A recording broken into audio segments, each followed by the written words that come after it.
Thank you so much, ladies and gentlemen. Very good morning to you all. Thank you very much for coming this morning. So, this is, we think, an extremely important report with some very interesting findings and information in it. So just by way of background, you know that once every 2 years we publish a World Intellectual Property report, and that's the flagship research publication of the organisation, where we select one particular area. The first one we did on innovation, the changing face of innovation. The second one we did on brands throughout the world, reputation and image in the global marketplace. The third one was on breakthrough inventions, breakthrough innovations and their contribution to economic growth. And these have in general been extremely well received, and they advance our understanding of the role of intellectual property in general. So this year our report is on intangible capital in global value chains. A brief description of intangible capital without wishing to define it.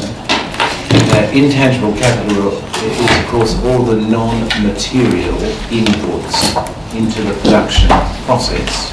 So research and development, design, technology, innovations, inventions rather, and at the other end, brands, reputation, and marketing. So these, of course, elements of intangible capital have become more important, and intellectual property plays an extremely important role in relation to them, because intellectual property protects these elements or components of intangible capital.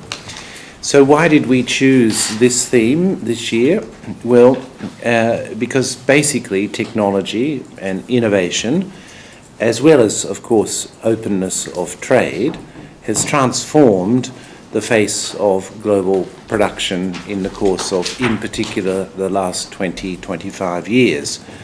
And that process of production, of course, is the conversion of raw materials and components, the assemblage of those and the delivery of those to consumers. And this process increasingly involves, or has involved, chains of value that span across a number of economies around the world. The emergence of those global value chains, which has been well noted by many people, of course has a number of beneficial effects. They have contributed to the reduction of prices of goods as well as services.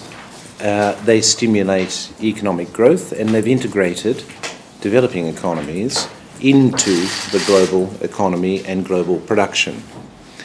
Now, intangible capital shapes those global value chains in a number of ways, and it accounts for a large part of what consumers pay for the final product that they receive at the end of the global value chain. And that is all, I think, reasonably well known, but there has been only a limited understanding of the quantitative or empirical importance of intangible capital in that global production process. And that is why we chose in this year's report to address this question. Now, what are the main findings of the report? My colleague Carsten Fink has overseen all of this work as the chief economist. He's available for your questions, and he will perhaps make a few remarks after I stop talking, but certainly will be here for the questions. What are the main findings? Well, the first is new estimates of the macroeconomic contribution of intangible capital to the global value chains worldwide. Now, our estimates in this report reveal that intangibles account for approximately 1/3 of the value of the products manufactured and sold worldwide. That is approximately 5.9 trillion United States dollars. So we knew that the contribution of intangible capital was important, and here is a very rigorous, actually, estimate of what that means in terms of numbers. So that's, I think, the first important finding of the report. The report complements that overall macroeconomic picture by exploring in detail a number of specific global value chains as case studies. And the ones chosen are coffee, solar panels, and smartphones. And you will see from those case studies that the mix of intangible capital that is used differs, of course, according to the product. As by way of example, if you take the smartphone example, the report shows that for every iPhone 7 that Apple sells, it sells them for around 809 United States dollars. And an estimated 42% of that value comes back to Apple, 42% of the sales price. And the study also shows that it's not just the lead firm, such as Apple or Samsung or Huawei in the case of smartphones, but also there are contributions made by other actors in this process. For example, in the case of iPhone, the Gorilla Glass that's used, the contribution comes from Corning. And there are other intangible contributions made by corporations such as Qualcomm or Nokia. So that, I think, is an interesting specific example of the influence of intangible capital in a very important global value chain. The case studies also show how some developing countries have succeeded in integrating themselves well into global value chains. For example, in the case of solar panels, Chinese companies have been extremely successful, and they've been extremely successful by using a mix of strategies to be able to control the intangible capital, purchasing equipment, production equipment, bringing in skilled engineers and executives trained overseas. And Chinese companies now are in a dominant position in the world market for solar panels.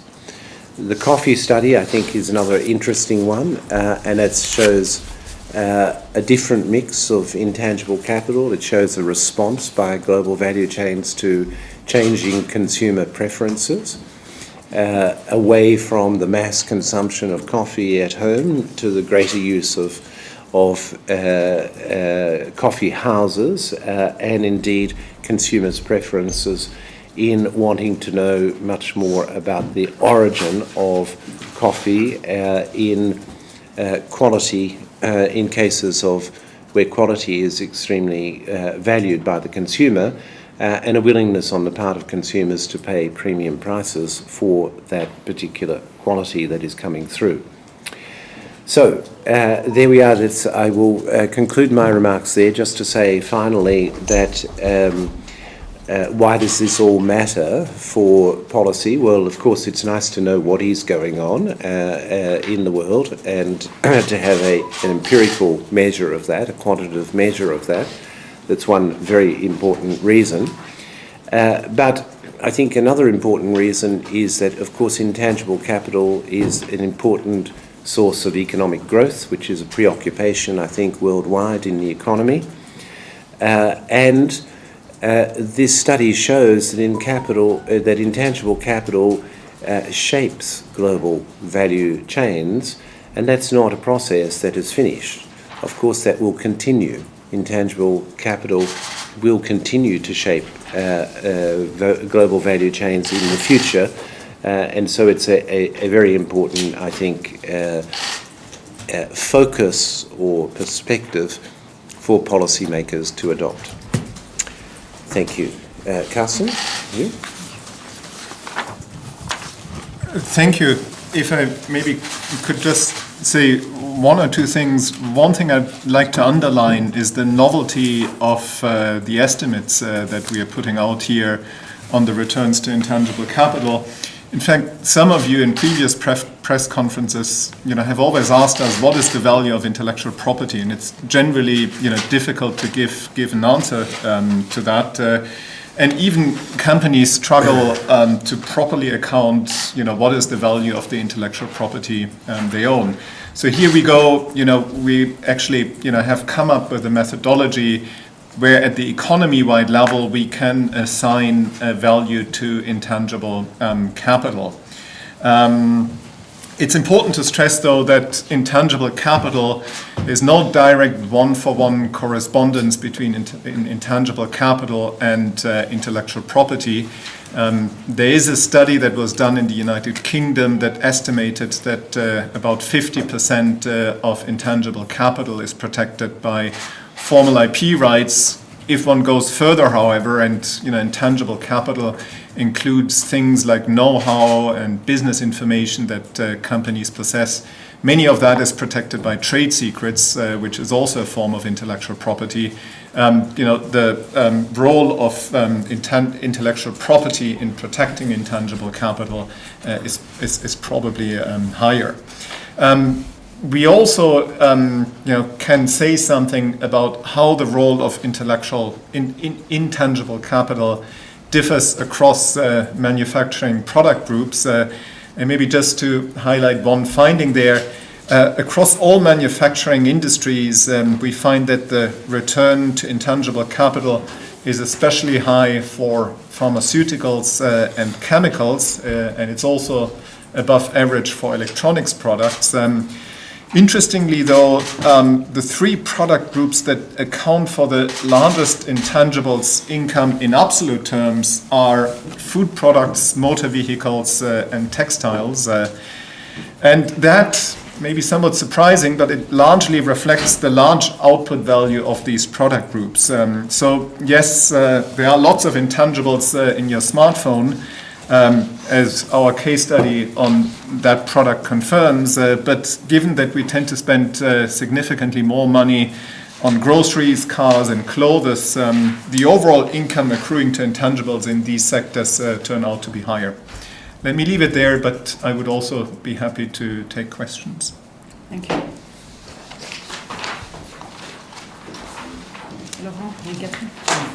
Laurent Siro, Swiss News Agency. So now that you have an estimate, the first one, do you expect the share to increase? What would be the next estimate on the possible increase of that share in the next 5 to 10 years? Well, I'll give a layperson's answer, and Carsten will give a more cautious, informed answer. So, look, I think the general movement, as a general tendency, has been to the increasing importance of intangible capital, historically. So that's the tendency. We can notice that. We can expect that would increase in the future. But by how much, we've got absolutely no idea, I think. Yeah. Well, just to give you the numbers, the data that we put together shows us the share of intangibles from 2000 to 2014. Ideally, we would have liked to go back several decades, but simply that data-wise is not possible. And we saw that the share increased from 27.8% in 2000 to 31.9% in 2007. Interestingly, though, so the 31.9 is 2008, I believe. The exact numbers are in the report. Interestingly, though, since the global financial crisis, that share has remained stable. It has fluctuated a bit, and of course, there's sort of discussion out there, what or to what extent global value chains can spread further, and. I think that to some extent is an open question, but I think as the Director General said, certainly if you look at the trend since 2000, there has been an increase in the intangible share, And I'm pretty sure that if one were to go back further in history, one would see confirmation of that trend. But you're indeed more cautious than him, because you said it remained quite stable for the last 7 years. Well, that's not cautious. I mean, that's what the data tell us. But generally, I would hedge my bets. But certainly the long-term trend, I think there I'm in entire agreement with the Director General. I just want to say some intellectual remarks. I wanted to know how much of, you said the influence of trends in consumer Preferences. will shape the market. And I'd like to know in this intangible, which is the largest part, is trademark as more influence, and is there a growing importance of geographical indication in this overall trend? So, look, I think that the case studies show that there are different mixes depending on the product line.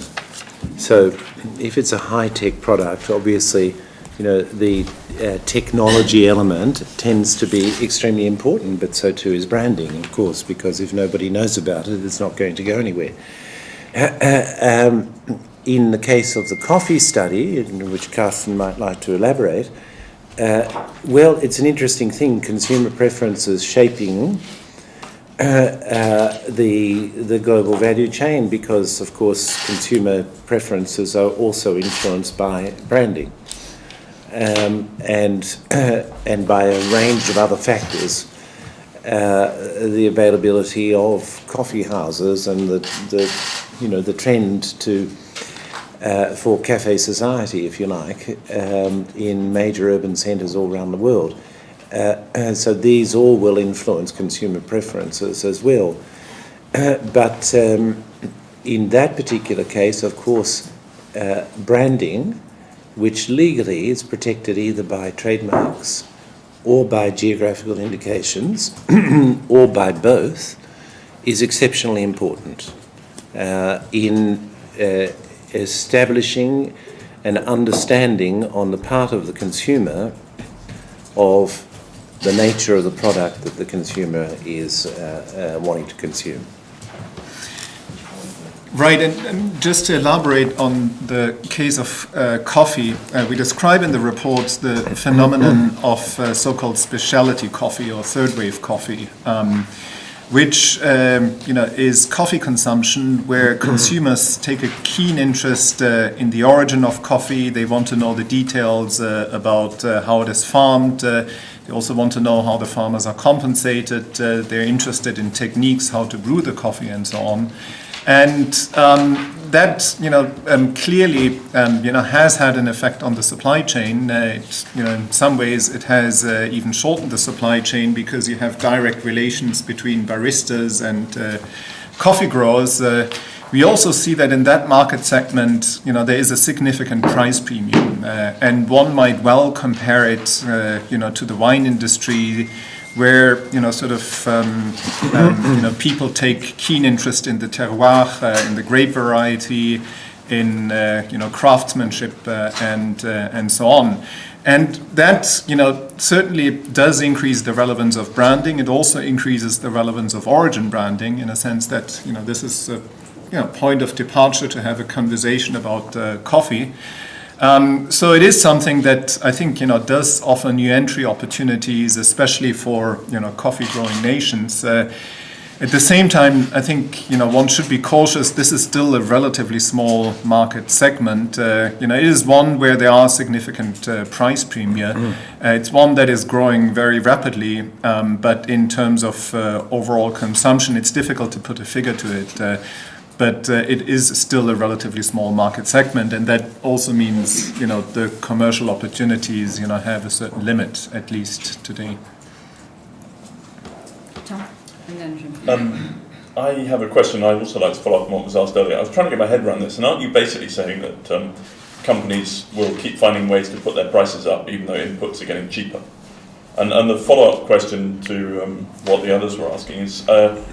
I'm struggling a bit with this idea that things get that intangible capital is getting bigger. I mean, surely in some sectors it's getting crunched with the rise of China over the last 15 years as a trading power and increasing sort of everything on the internet. Surely there are some areas where it's very difficult to make money out of intangibles, and maybe the value is going down. Can you break it down a bit?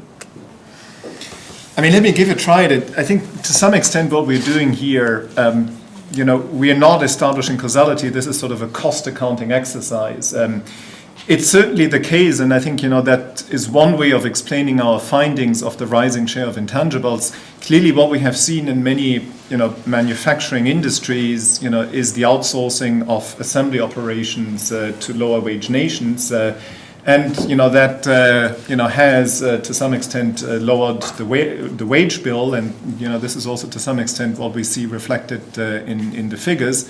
And in some sense, if the wage bill goes down, and even if prices go down, that implicitly would mean an increase in the share of intangibles. I think that is certainly correct. But there are other factors here too. I think certainly in many industries competition is based on intangibles. I think the case of smartphones here is really important.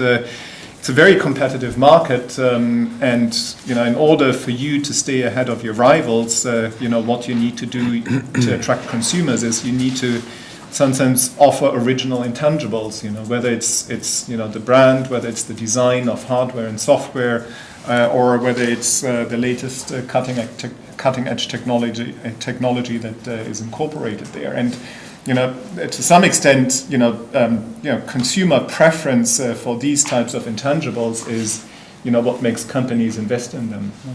So that's how I would look at it. But as I was saying, I'm sure it's just an excuse for companies to keep putting their prices up, even though inputs are getting cheaper. I mean, the iPhone 10, for example, is not really $200 or $300, more expensive to produce, surely, than the iPhone 8 or whatever the predecessor was. Well, I think you have to also take into account the cost of the creation of the intangible capital.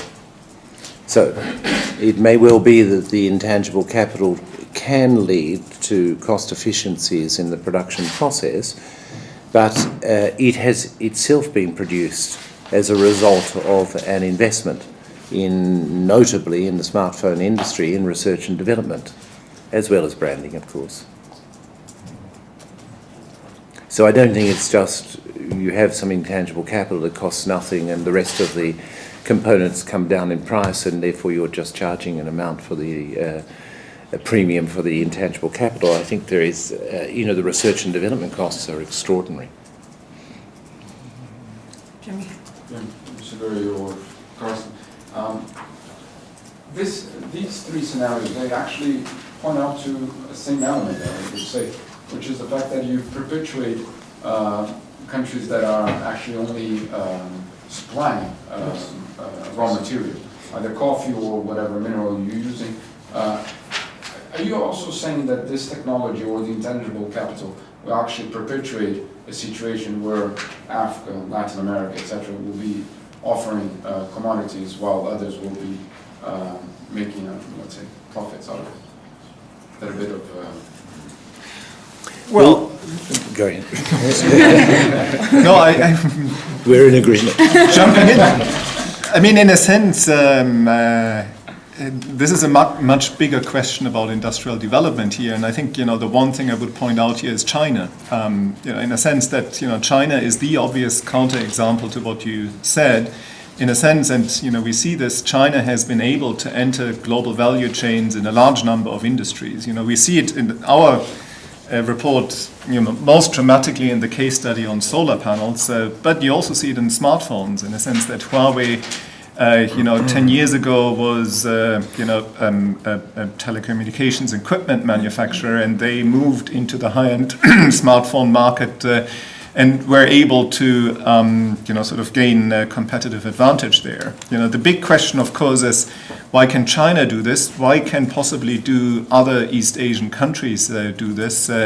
And why are, let's say, Latin American economies and African economies much less successful at that? And I think, I don't have a one-line answer to that. I think there are several factors that play a role here. But, it's not that obvious that, in some sense, intangibles create such a big barrier to entry here, because we actually do see some developing economies that do manage to acquire them.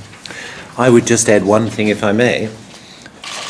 There is a significant difference between raw materials and intangible capital.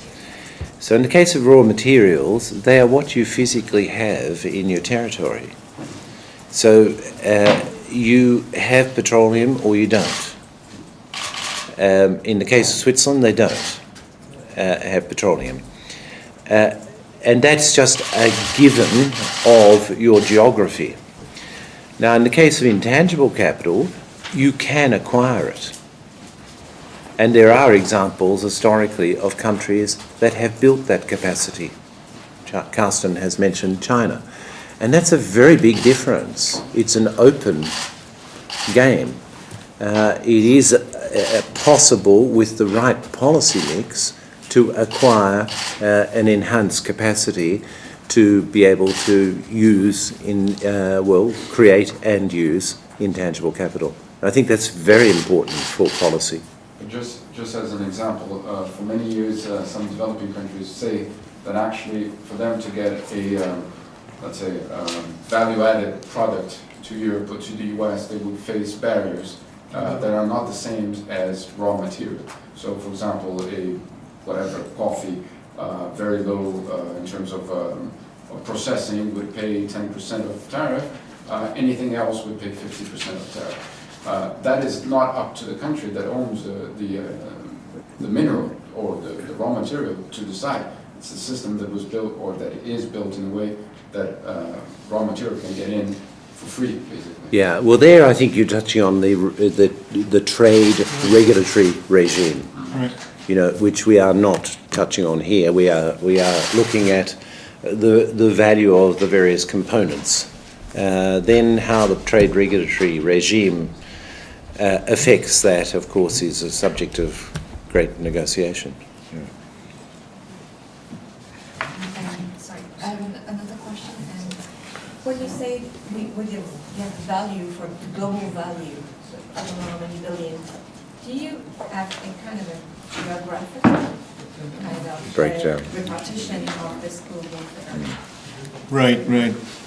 Which is a really good question, and the answer to that is no.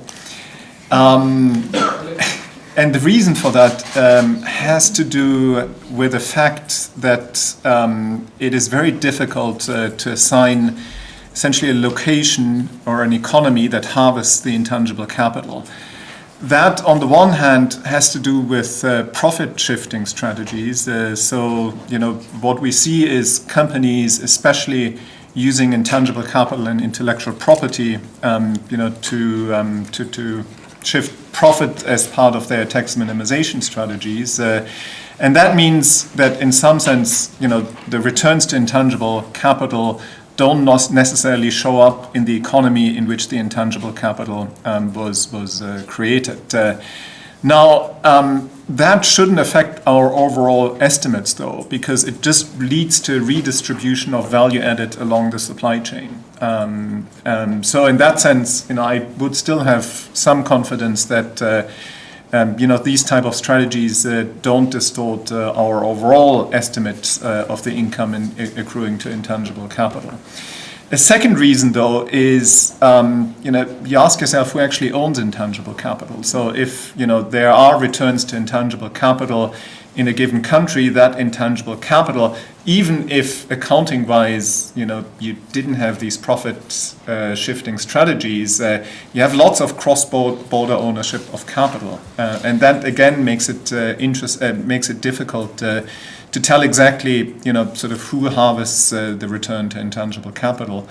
And since we didn't want to put out anything misleading there, we decided not to.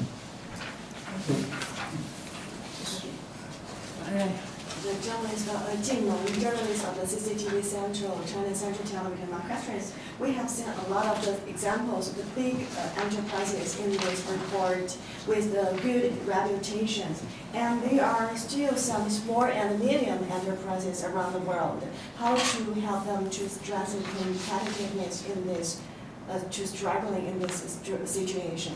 Well, one thing would be to study what the big enterprises did, because all of them were small and medium enterprises. And the space of time in which they have become big enterprises in this economy in certain areas is something quite extraordinary. So you have many of the examples that Carsten was mentioning in the smartphone industry, but it's certainly not alone, not the only one, in which huge enterprise has been created in the space of 25 years, sometimes much less.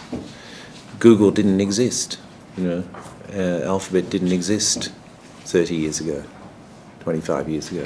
So it can be done, but of course it's a complex process, and you have to study what has happened there.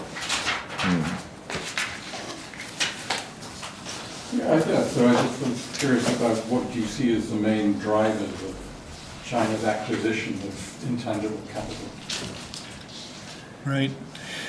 Well, I think, as the Director General mentioned, the one case study, that in some sense provides an interesting perspective on that is the case study on solar panels. And I think the reason also this is really interesting is because, as you know, in these broader climate change discussion, there's a lot of, there are a lot of questions about how can developing economies acquire technology, for, things like renewable energy. And I think the case study on China sort of at least highlighted two channels through which they managed to really acquire foreign technology and then develop their own sort of innovative capacity. One important channel is that they started off by purchasing foreign production equipment. So in a sense, they imported the knowledge that was embedded in capital goods and put that knowledge to use in China. And a second really interesting one is that they relied a lot on skilled engineers and executives that were trained abroad, at times worked abroad. And I think part of the case study sort of looks at who are the executives in some of the leading Chinese companies, and it turned out that many of them had studied at foreign universities. I think the chairman of the biggest Chinese companies was affiliated with an Australian university that was one of the sort of cutting-edge research institute in photovoltaics. And that was really important because it brought in the knowledge, it brought in the access to professional networks, and that was another sort of key element behind China acquiring intangible capital. And over time, of course, that grew. China now has its own production equipment industry, that sort of serves its own market. And it is really at the cutting edge of technology. But have you seen a transition from, if you like, copycat, for one of a better word, manufacturing to innovative manufacturing?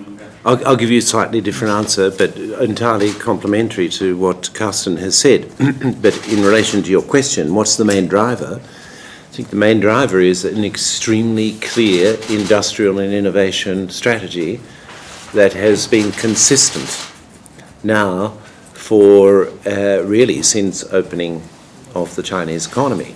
So I don't think there's any secret about this.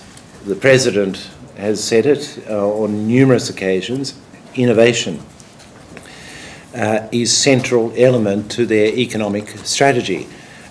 We want to go from an economy which is basically a factory, relying on the low cost of the labour input, to an economy with higher value addition, in which we're more like a laboratory than a factory, and one in which of course, the low cost of labour is no longer the principal driver, but instead the intangible capital is the principal driver. So I think it's a very clear strategy right from the top that has been set out now for everyone to see for a number of decades. Of course, that transformation from factory to laboratory is an extremely complex transformation, extremely complex, and especially in an economy of that size, 11 trillion, I think, it's an extraordinary transformation to undertake. but all indications are that that transformation is well underway. And the sorts of tactics that or approaches that Carsten was mentioned in any particular area, might be seen across the economy in various areas in order to enhance the contribution that is made and the nature of the contribution that is made to the production process.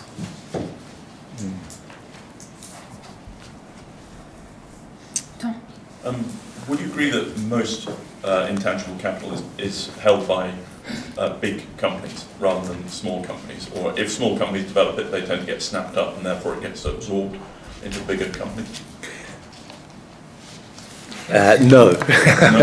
Well, yes and no. I can only give an impressionistic answer to that question rather than one based on empiricism.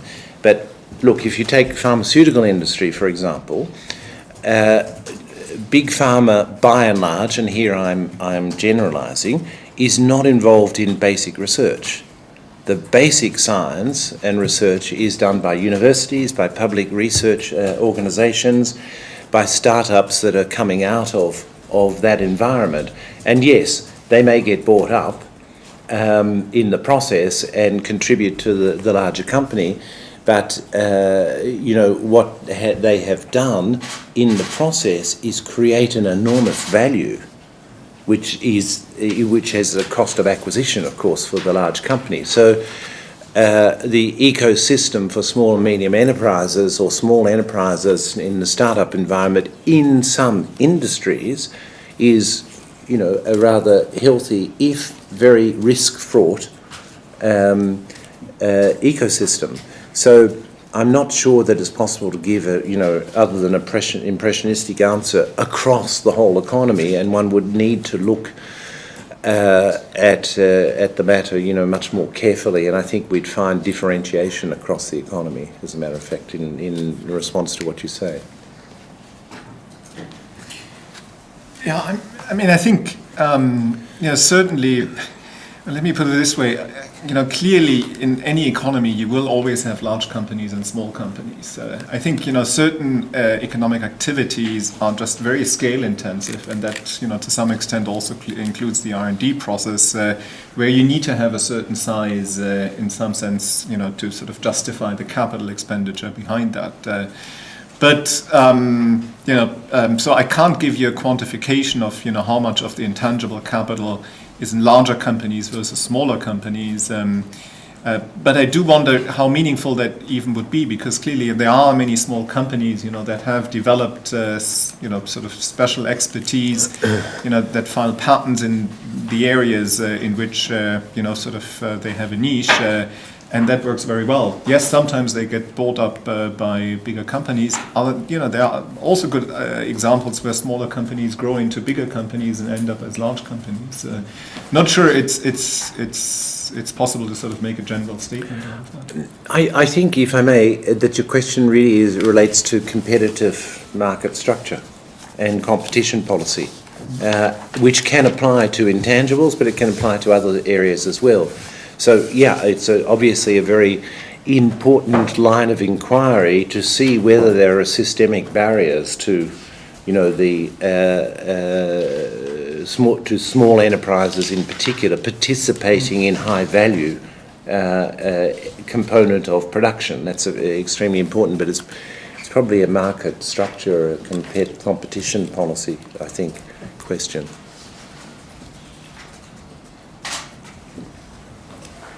Okay, I think there are no more questions. The formal launch of the report will be today at 3 p.m. in the WIPO conference hall. You're all welcome to join. We have a panel of speakers. It's quite interesting. So please feel free to come over, and thank you very much. We have some great speakers.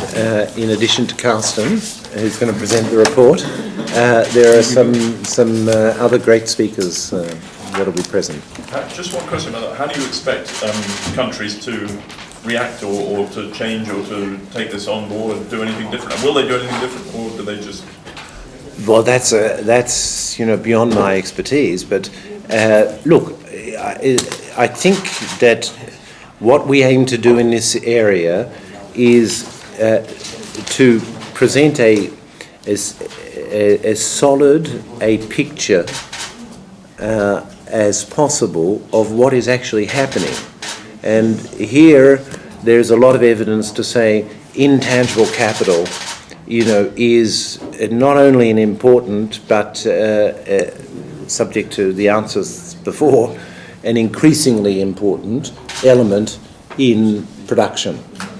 And that happens across the world in global value chains. And this is something that policymakers should take note of, at least, and then see, well, how do we position ourselves in order to participate in these phenomena. Jamie. Producing coffee by itself will not generate you the revenues you want. No, but I think that's true for anything, isn't it? If you just produce it, it's going to rot on the tree. So you've got to do something about it to get it to the consumer. And that process is a complex process, and it involves various elements, one of which is, where you've produced it, what are the particular elements that have gone into producing it, how you're brewing it, how you're presenting it, how you're branding it, and so on. So what's your estimate of the value of George Clooney to the coffee industry?